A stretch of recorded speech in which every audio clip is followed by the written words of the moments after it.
Aperture আর aperture number দুটো শব্দের মানে কিন্তু আলাদা। অ্যাপারচার আর অ্যাপারচার নাম্বার দুটো জিনিস কিন্তু আলাদা। মানে ক্যামেরার লেন্সের যে মুখটা ওটা যদি পুরোপুরি ওপেন করে দিই তাহলে লাইট কি হবে? বেশি ক্লিয়ার। ক্যামেরার লেন্সের মুখটা যদি আমি ছোট করে দিই মানে কলটা হাফ বন্ধ করলাম, লাইট বেশি ঢুকবে না কম ঢুকবে? ওকে। অ্যাপারচার জিনিসটা হচ্ছে ক্যামেরার ওপেনিং যে পরিমাপ, ক্যামেরার লেন্সের যে সামনের যে পরিমাপ, এটা হচ্ছে অ্যাপারচার। প্রশ্নটা হচ্ছে এই যে প্রত্যেকটা অংশ দেখতে পাচ্ছিস এইগুলো হচ্ছে একটা অ্যাপারচার ব্লেড।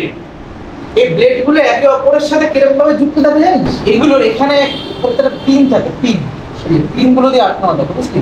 আটকানোর ফলে মাঝখানে একটা গোলাকৃতি মতো থাকে অংশ দেখা যায়। এটা opening area of hole of a lens. কোন লেন্সের সামনে যে ছিদ্রটা থাকে এই ছিদ্রটা এটাকে বলে aperture.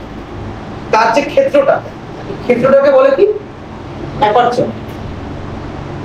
And it is measured by, এটাকে পরিমাপ করা হয় কিসের দ্বারা? সাম নিউমেরিক্যাল ফিগার, কিছু সংখ্যা দিয়ে, যেটাকে আমরা কি বলি? Aperture number. তা আমাদের যাবতীয় কাজ হচ্ছে অ্যাপারচার নাম্বার। এই যে ওপেনিং এরিয়া, এটা যে এই এরিয়াটা বড় হবে না ছোট হবে এটা কন্ট্রোল করে কি? প্রশ্ন হচ্ছে এটা।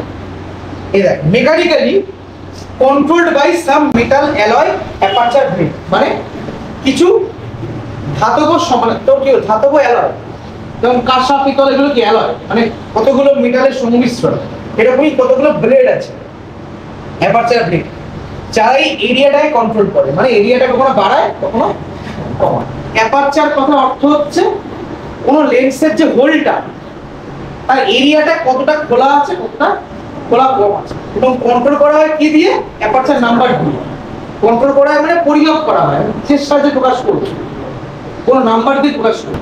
যখন অ্যাপারচার বেড়ে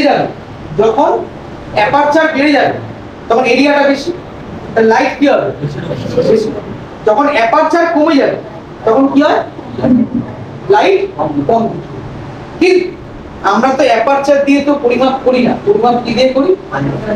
অ্যাপারচার নাম্বার দিয়ে পরিমাপ করি।